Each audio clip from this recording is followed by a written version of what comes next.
Hi friends, welcome back to my channel. ఇది afternoon vlog అండి. Morning అయితే మా బాబుని స్కూల్కి పంపించేశానండి. వాడికి నిన్న కొంచెం ఫీవర్ ఉండి స్కూల్కి అయితే పంపించలేదు. బట్ వాడు మార్నింగ్ నుంచి స్కూల్కి అయితే వెళ్తానంటున్నాడు. రెడీ అవుతా ఉన్నాడు, వెళ్తా అని. వాడు బ్యాగ్ తెచ్చుకుంటున్నాడు. సో వెళ్తావా అంటే స్కూల్కి వెళ్తాను అన్నాడండి. అందుకనే రెడీ చేసి అయితే పంపించాను. మేడంకి అయితే చెప్పేసి వచ్చానండి, ఏమైనా ఫీవర్ అయినా వస్తే మాకైతే కొంచెం ఇన్ఫామ్ చేయండి, తీసుకొచ్చేస్తాను అని చెప్పాను. సో మేడం వాళ్ళు ఓకే అన్నారు. సో వాడి కోసమే నేనైతే ముద్దపప్పు చేసి రైస్ పెట్టాను. అందులోకి ఫ్రైయమ్స్ కూడా చేసేసానండి. వాడికి చాలా ఇష్టము ముద్దపప్పు అండ్ ఫ్రైయమ్స్ అయితే నంచుకొని తింటాడు.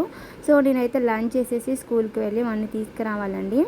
సో లంచ్ అయితే చేసేస్తున్నాను. ఇది వచ్చేసి ముల్లంగి ఫ్రై అండి. నేను ఈ రిసెప్ట్ కూడా నేను అప్లోడ్ చేశాను. ఎవరైనా చూడని వాళ్ళు ఉంటే ట్రై చేయండి, చాలా బాగుంది టేస్ట్ అండ్ హెల్తీ కూడా అండి. మా బాబుకి 2 డేస్కి ఒకసారి కూడా ఇది పెడుతూ ఉంటాను, చాలా హెల్తీ అని.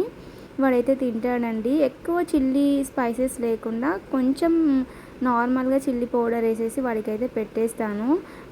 చాలా హెల్తీ అండి ఇది. Please watch and subscribe my channel. Bye bye.